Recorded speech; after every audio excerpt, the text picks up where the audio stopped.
El silencio que cayó sobre el desierto. Conocemos más sobre la superficie de la luna que sobre nuestro propio mundo. Esta colosal roca en la que habitamos aún esconde innumerables zonas inhóspitas, vestigios de mundos anteriores a la humanidad donde la fauna y la flora permanecen desconocidas. Pero hay una razón por la cual estos lugares ancestrales se ocultan de la presencia humana. Hay cosas que el hombre cree comprender, pero esa ilusión no es más que una mentira para enfrentar su propia insignificancia en el universo. Mi abuelo fue un revolucionario, un hombre fuerte, uno de los guerrilleros más conocidos que lucharon por la libertad contra el ejército de Porfirio Díaz. Cuando era niño me contó una historia que hasta día de hoy sigue aterrorizando mi mente, la historia de aquel silencio, de aquella tierra maldita por Dios. Recuerdo el día que narró aquel relato. Hablaba con un tono grave, como si cada palabra cargara el peso de una verdad inefable. Me dijo que algo descendió de la oscuridad del cielo, de las sombras más profundas de la noche, para marcar aquella tierra con una maldición eterna. Al dedicarme al mundo de la biología, nunca pensé que tendría que enfrentar mi miedo a los desiertos, hasta que Pedro, mi compañero de investigación, me habló de aquella tierra, la zona del silencio. Sentí un escalofrío al escuchar su nombre, pues mi abuelo siempre la había considerado una tierra maldita. Era un lugar envuelto en misterios, pero nuestra razón para ir ahí como biólogos era clara. Las tortugas terrestres mexicanas habían elegido la zona para procrear. Gracias a aquel paraje, la especie había prosperado sin interferencia del hombre.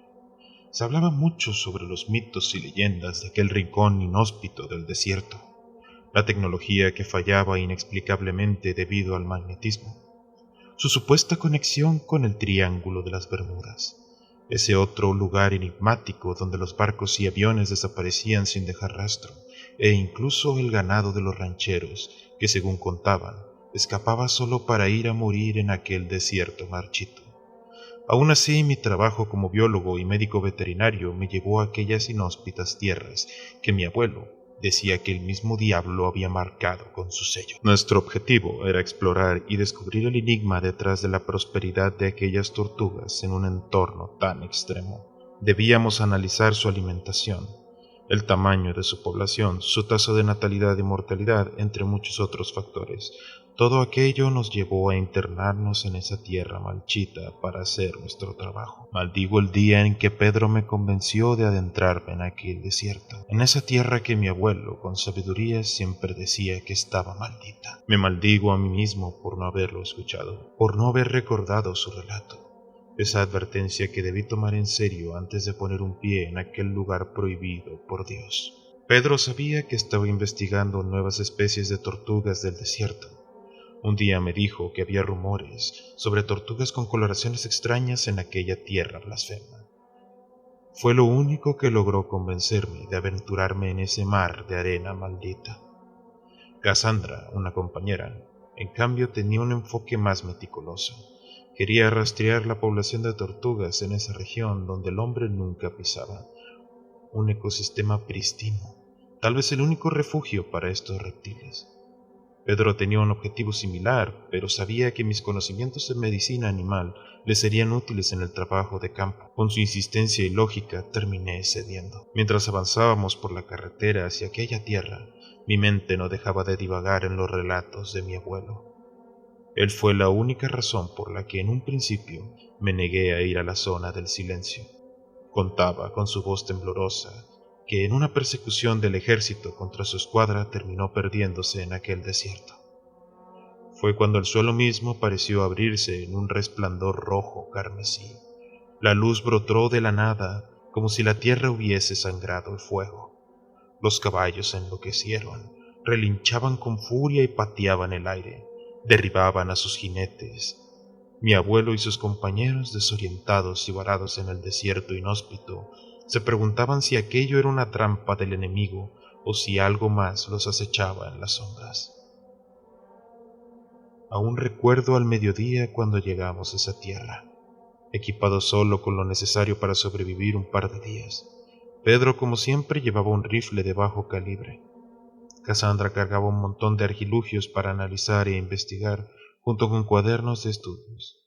Yo solo llevaba lo más imprescindible para tomar notas sobre el comportamiento de las tortugas en aquellas tierras áridas, además de un equipo básico de veterinaria en caso de encontrar alguna herida o enferma. Recuerdo cómo el viento sopló con fuerza en aquel desierto, un murmullo seco que casi sonó como una advertencia, como si intentara disuadirme de adentrarme en el vacío de aquella tierra inhóspita. El viento caliente sopló en mi rostro como el aliento que advertía: «Vete». Sentí un escalofrío recorriéndome la espalda, un contraste absurdo en medio del calor sofocante del desierto. Aquella brisa no era un simple fenómeno natural, era un susurro, un aviso de que no debíamos estar ahí. Pero Pedro y Cassandra no creían en advertencias invisibles. Creían en la ciencia, en la razón, en los números y datos que explicaban todo. Me miraban con la seguridad de quienes solo confían en lo intangible. Yo, en cambio, estaba dividido. Mi mente racional me decía que no había nada que no pudiera explicarse con ciencia, que no existían las maldiciones ni las tierras marcadas por el diablo, pero en lo más profundo de mi ser, mi miedo ancestral me decía otra cosa, me gritaba que regresara. «No seas tonto», me dije, «nada de esto es real». Fue su insistencia, sus palabras tranquilizadoras y su seguridad lo que me empujó a dar el primer paso, el paso que me hizo cruzar la línea entre la razón y el horror. La vegetación en aquella zona era a primera vista común: nopales de espinas afiladas, lechuguillas dispersas y mezquites solitarios retorcidos por el tiempo y el viento. No había demasiados árboles, solo sombras escasas que parecían más trampas que refugios. El sol caía sobre nosotros como un peso insoportable, filtrándose entre las ramas secas sin dar tregua. Caminábamos con cuidado, nuestras botas gruesas aplastando la arena caliente. Mi abuelo siempre decía que en el desierto la ropa es una armadura. Pantalones de mezclilla para evitar espinas traicioneras, sombreros para no sucumbir bajo el sol asesino. Siguiendo su consejo, llevábamos mangas largas a pesar del calor, porque algunos cactus tenían espinas venenosas, no letales, pero lo suficientemente dolorosas como para hacernos lamentar un roce accidental. Pero había algo más, algo que no tenía que ver con espinas ni venenos. No se escuchaban insectos, no se oían zumbidos de algún escarabajo, ni el silbido de una serpiente entre la maleza.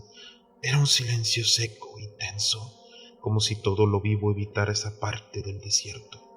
Un silencio tan profundo que me calaba en los huesos. En todos los lugares naturales que había visitado siempre había un ruido, el crujir de la maleza, cuando las lagartijas escapaban bajo mis pies, el aleteo repentino de algún cuerpo alzando el vuelo, el zumbido de los insectos danzando sobre la terrena.